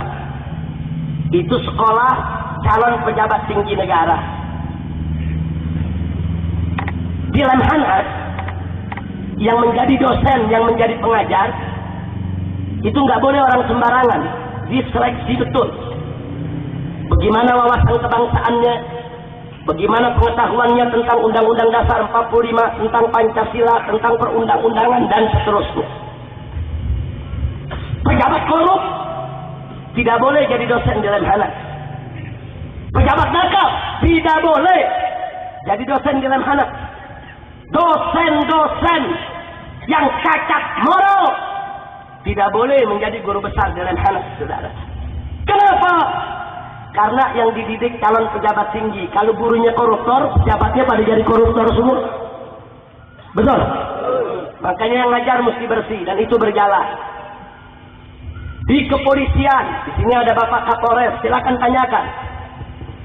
Di sana ada PTIK, Perguruan Tinggi Ilmu Kepolisian. Ini merupakan sekolah kepolisian yang akan melahirkan calon-calon perwira tinggi di Polri, calon-calon jenderal polisi. Itu juga nggak boleh sembarangan untuk menjadi dosen di sana, saudara. Guru-guru besar di PT IKA itu nggak boleh jenderal yang korup, nggak boleh jenderal yang jahat, nggak boleh jenderal yang melanggar HAM, nggak boleh jenderal yang nakal, nggak boleh jenderal yang tidak kapabel, yang tidak bisa dipertanggungjawabkan integritas moralnya. Harus cerdas, profesional, jujur, bagus, baik. Kenapa? Karena yang dididik calon-calon jenderal polisi. Jelas tidak? Jelas tidak?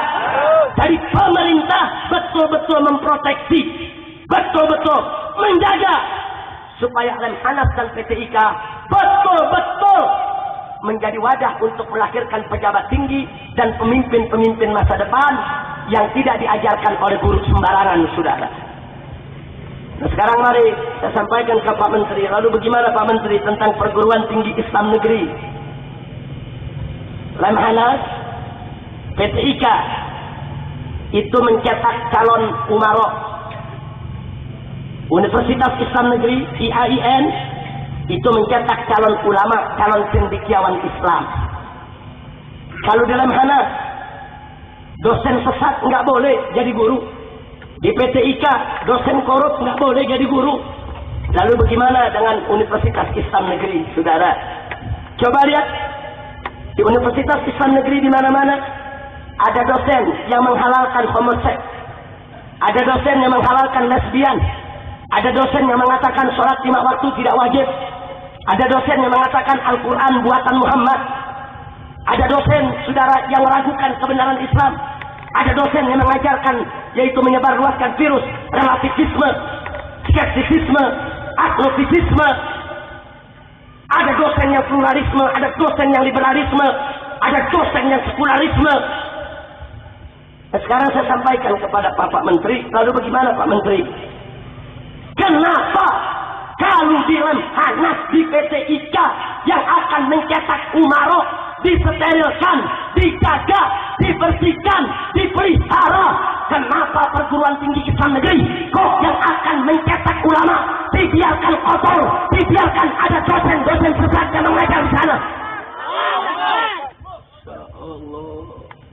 Maka itu kami minta kepada pemerintah melalui Bapak Menteri Agama, dosen-dosen sesat yang menghalalkan yang haram, mengharamkan yang halal tidak boleh mengajar di universitas-universitas Islam negeri. Betul? Setuju tidak? Setuju tidak? Takbir! Ini yang kami sedang perjuangkan, saudara. Makanya tadi di awal ceramah saya katakan, saya seorang guru, saya seorang dai, saya seorang ustaz. Anak-anak muda di mana-mana itu anak-anak saya. Nggak boleh saya biarkan mereka disesatkan. Tidak boleh saya biarkan mereka diberikan virus-virus yang merusak akidah. Tidak boleh saya biarkan mereka itu dibiarkan binasa dalam akidah, iman dan Islam. Betul? Wajib untuk kita selamatkan mereka. Kalau saya mau kupas di sini, saudara, terlalu banyak. Saya baru kasih contoh homoseksual dan lesbianisme. Di sana masih banyak contoh-contoh lain. Mereka katakan sholat 5 waktu tidak wajib. Mereka pakai dalil, saudara. Mereka katakan juga, saudara, mereka katakan tidak sampai di situ. Mereka katakan Al-Quran itu maknanya doang dari Allah. Itu yang susun Muhammad.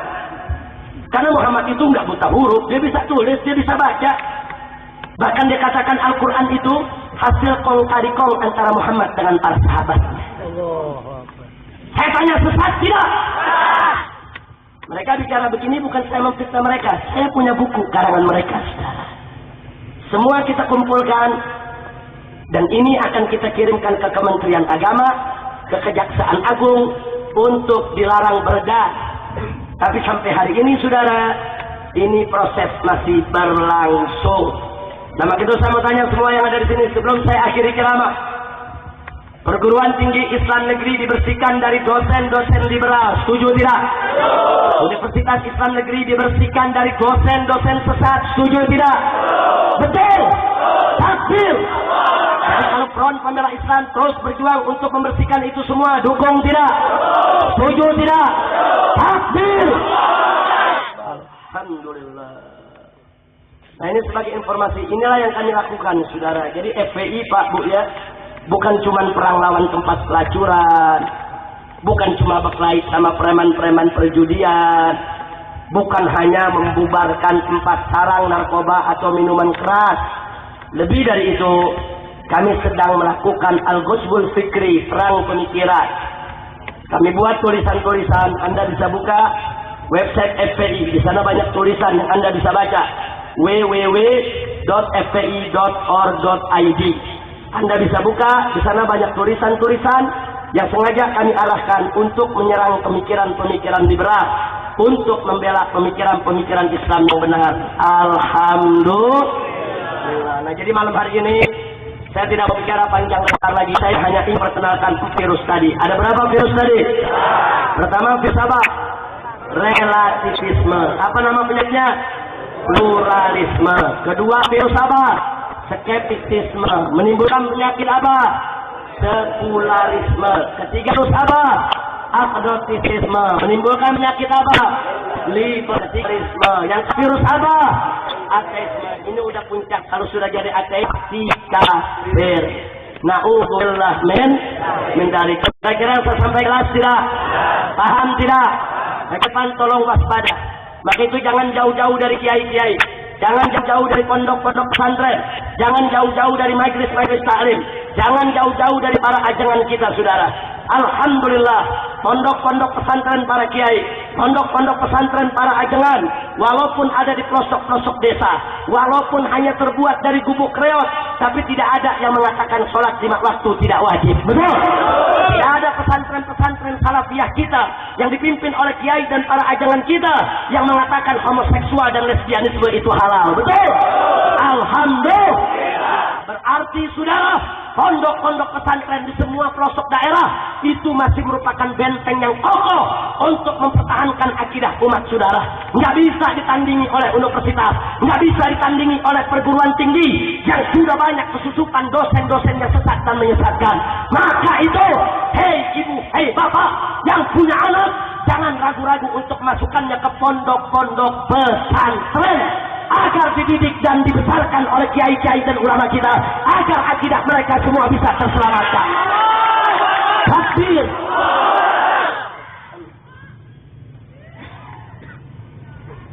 Alhamdulillah. Bu, ibu,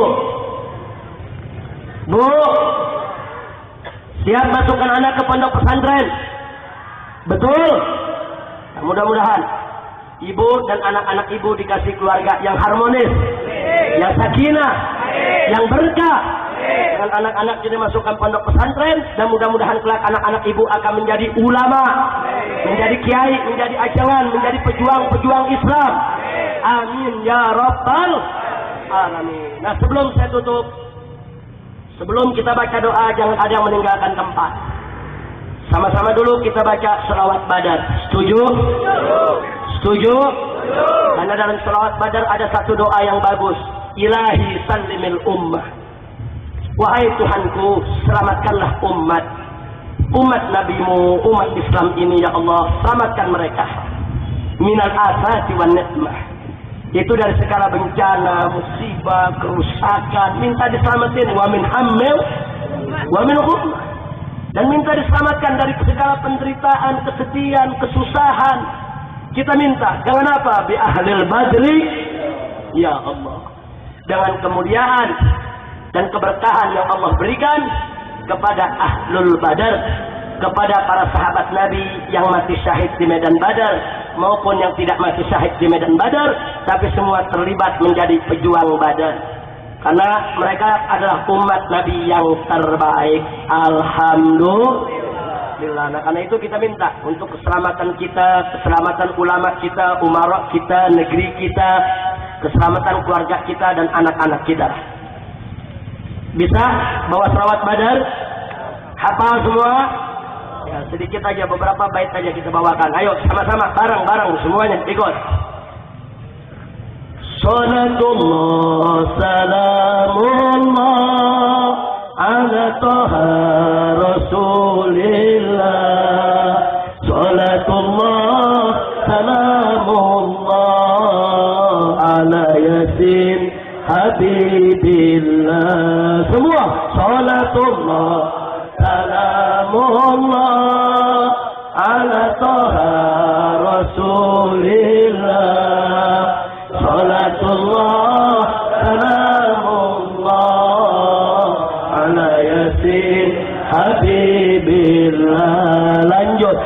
tawassalna bismillah wa bil hadi rasulillah tawassalna bismillah wa bil hadi rasulillah wa kulli mujahidin lillah bi ahlil badri ya Allah salatullah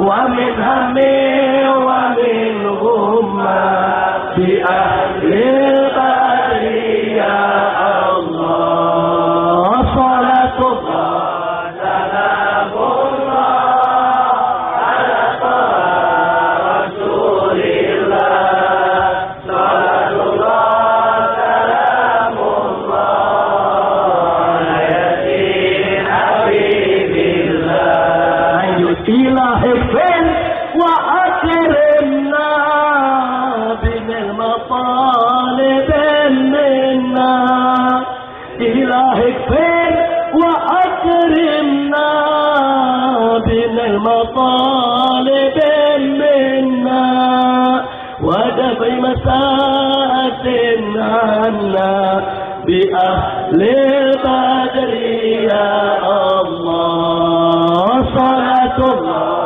سلام الله على رسول الله صلاة الله سلام الله على ياسين حبيب الله وصل على النبي البر بلا عسل ولا حسر وصل على النبي البر بلا عسر ولا عسر وآل سادة غر بأهل البدر يا الله صلاة الله سلام الله على رسول الله صلاة الله سلام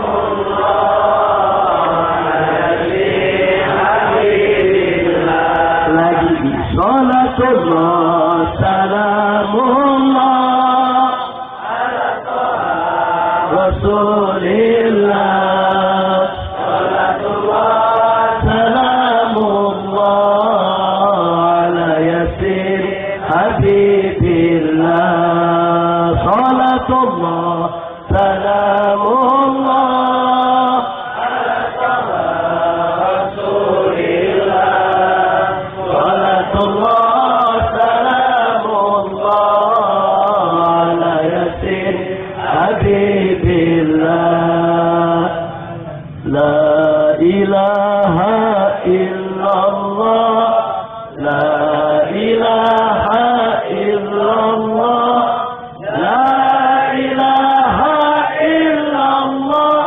محمد رسول الله نحن رجال الإسلام نأمر بالمعروف وننهى عن المنكر نرجو مرضاة الله لا إله إلا الله لا إله إلا الله لا إله إلا الله محمد رسول الله kami pejuang Islami yang ma'ruf kami jalani yang munkar mencari ridha ilahi. La ilaha illallah, la ilaha illallah, la ilaha illallah, Muhammadur Rasulullah. Rabbina billahi rabba wa bil islami dina, bi Ahmad rasula wal muslimin ikhwana.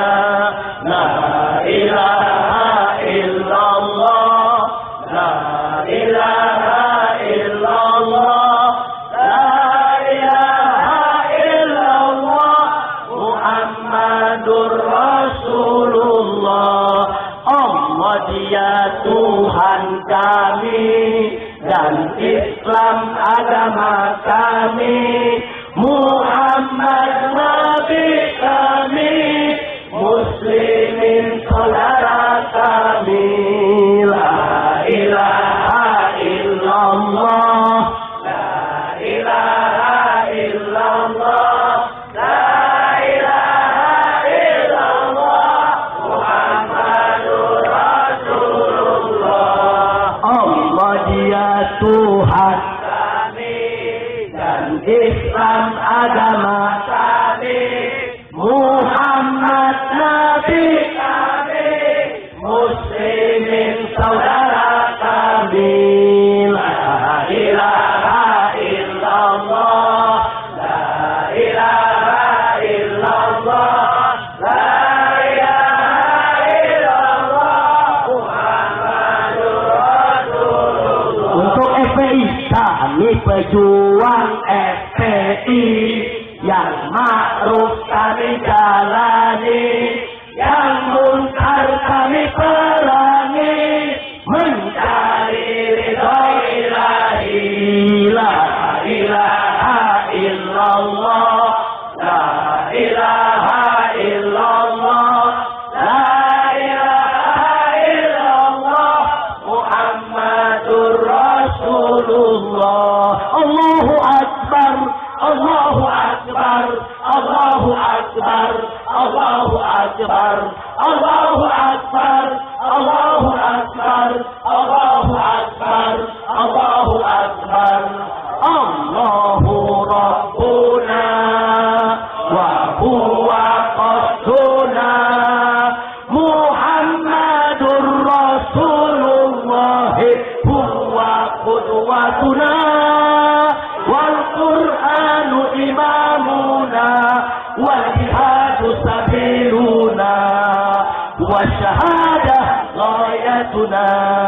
Allahu Akbar, Allahu Akbar, Allahu Akbar, Allahu Akbar, Allahu Akbar, Allahu Akbar, Allahu Akbar, Allahu Akbar.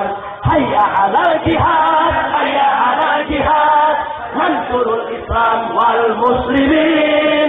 Hayya 'alal jihad, hayya 'alal jihad, nansurul Islam wal muslimin.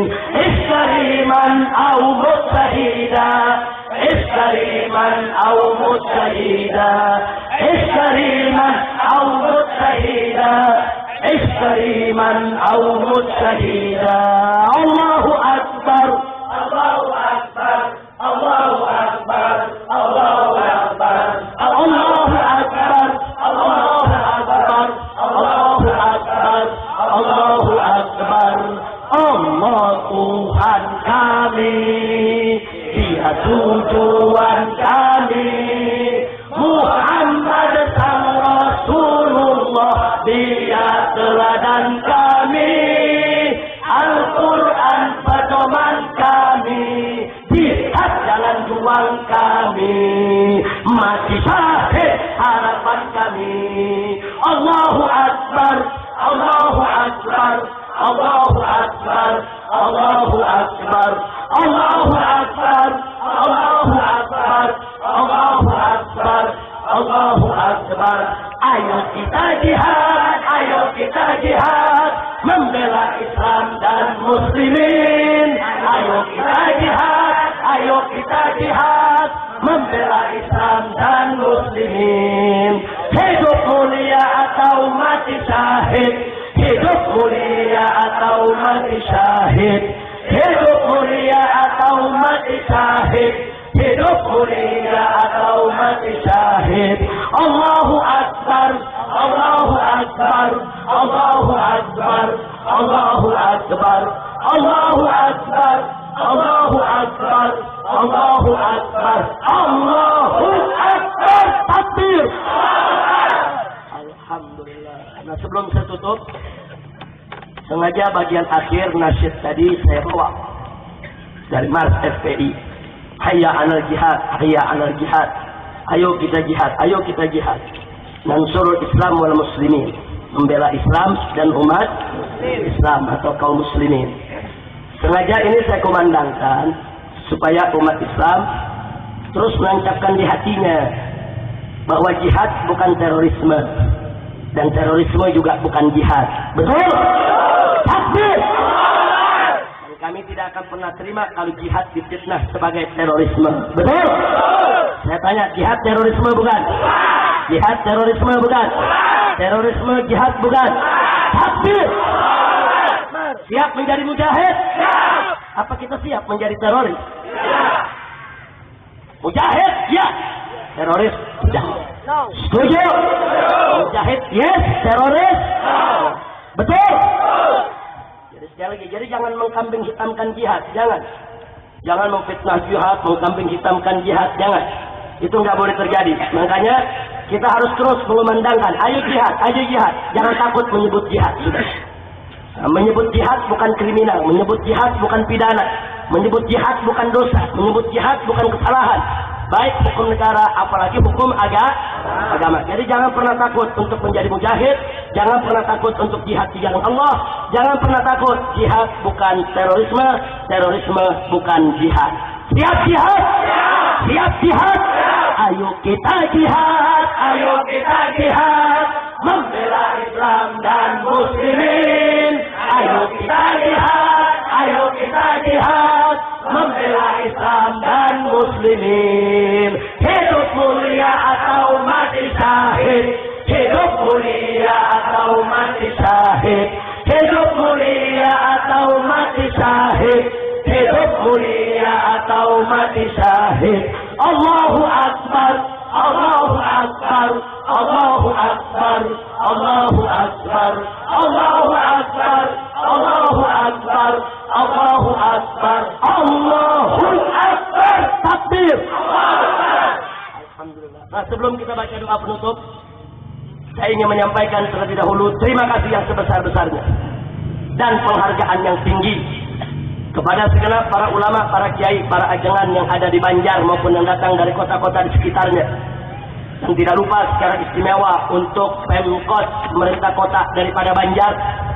Di sini ada Bapak Wali Kota, Bapak Wakil Wali Kota, pimpinan DPRD, Bapak Kapolres yang semenjak awal daripada acara ini terus dengan setia mengikuti acara ini. Mudah-mudahan kehadiran beliau-beliau di sini menjadi penyebab turunnya taufik dan hidayah untuk mereka dan untuk kita semua. Barakah untuk mereka dan untuk kita semua. Amin ya rabbal alamin. Akhirnya kita baca suratul Fatihah. Semoga kota Banjar ini dijadikan oleh Allah sebagai Madinatan Thayyibah, Madinatan Salihah, Madinatan Mubarakah. Yang Allah berkahi ulamanya, Allah berkahi umaroknya, Allah berkahi rakyatnya.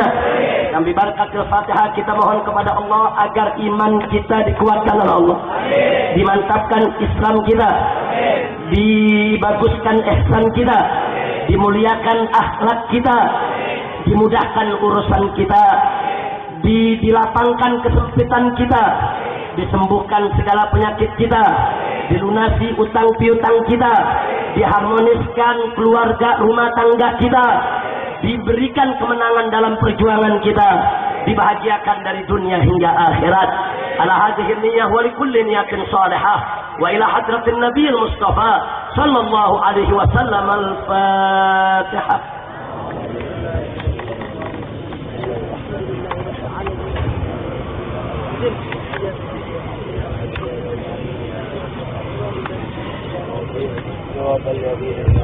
Taqabbalallahu minna wa minkum fataqabbal ya karim. Saya tidak mau baca doa, di sini banyak kiai, banyak sepuh. Kita harap salah satu dari beliau-beliau ini nanti akan membaca doa. Jangan bubar sebelum baca doa. Setuju? Setuju? Ibu-ibu bubar sebelum doa, kita doain biar lakinya pada kawin lagi. Amin. Tapi kalau ibu-ibu tertib, tenang, nggak usah khawatir bu. Mudah-mudahan suaminya makin cinta kepada ibu. Anak-anaknya diberkahi, rumah tangganya diharmoniskan. Amin. Anak-anak muda berani pulang sebelum baca doa, kita doain biar pada jadi bujang lapuk. Nggak kawin-kawin seumur hidup. Nah, tapi kalau duduk tenang, mudah-mudahan rezekinya berkah. Jodohnya enteng. Mudah-mudahan dapat jodoh yang solehah. Amin ya rabbal alamin. Jadi duduk tertib, tenang. Kita tutup sampai doa para kiai kita. Dari saya cukup sekian. Terima kasih atas segala perhatian. Mohon maaf atas segala kekurangan, kekhilafan dan kesalahannya. Rabbana atina fid dunya hasanah wa fil akhirati hasanah wa qina azabannar. Walhamdulillahi rabbil alamin. Hadani Allah wa iyyakum ila siratihil mustaqim. Wassalamualaikum warahmatullahi wabarakatuh.